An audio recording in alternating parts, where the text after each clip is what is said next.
Hello, everyone. Here I am with another tip to help you out. This time, we're going to be taking a look at using Google and the internet to create a quality common formative assessment. For us, this is something that we're trying to work on in our building, in particular with our social studies department.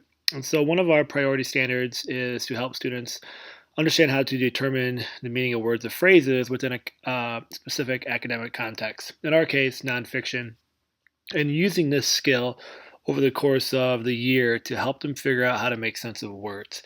And so, typically, what we have seen in the past, and I'm sure we've all done this before, is we simply go into a quiz and we have kids do note cards, flashcards, all sorts of those types of things where they're basically doing rote memorization to pass a matching or multiple choice type test. The problem with this is that it doesn't really get at, do they have the skills to actually determine the meaning of a word? What we've actually assessed is, have they done the obedient work to memorize the words that we've asked them to do?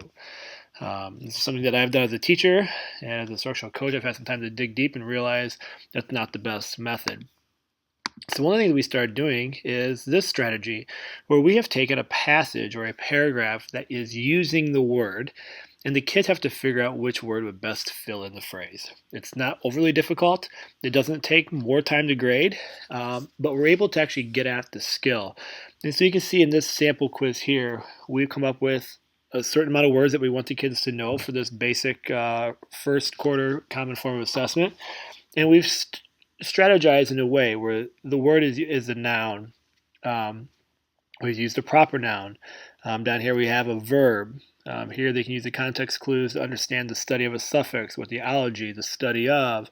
Here being plural. And then context clues based on the information created within the paragraph. And so how we came to getting this stuff, one, you could use your textbook, but you've already been using that, or some schools don't have textbooks anymore. That doesn't help. And so we've jumped into Google Books. And what we're able to do is, if we take technology here, when we go into Google Books, we can type in technology, and I'm just going to type Stone Age because that's the subject area that we're using. But then what I like to do, a lot of these words here, these text are really, really advanced for our case, a sixth grader. And so then we go over here to advanced settings, and we go to advanced search, and then we move over here to magazines, because typically most magazines are written at a middle school level. So we can hit this Google search piece here. All right, so let's take Berengia here, because this first one just came from our textbook, so that's not going to help you much. But so we'll go into Google Books here, and what we're going to actually do is type in Berengia. Okay, I get that search. I'm going down here into my advanced. I'm making sure that it's magazines. That helps with the reading level. And then I'm going to kind of scroll through here to kind of see what I mean. I could check out national parks. Black belt's probably not going to help me too much. Maybe it will. But backpacker looks like one that might be helpful. Then what it does is over here on the side, it highlights the times that the words are being used in the pages. And so I can go through here. I like this little passage. The Alaskan hillside where the muskox vigil is taking place. Never directly felt the cut of the ice. This area is part of the Beringia. The land bridge between the Old World and North America that formed when so much water was locked up in glaciers.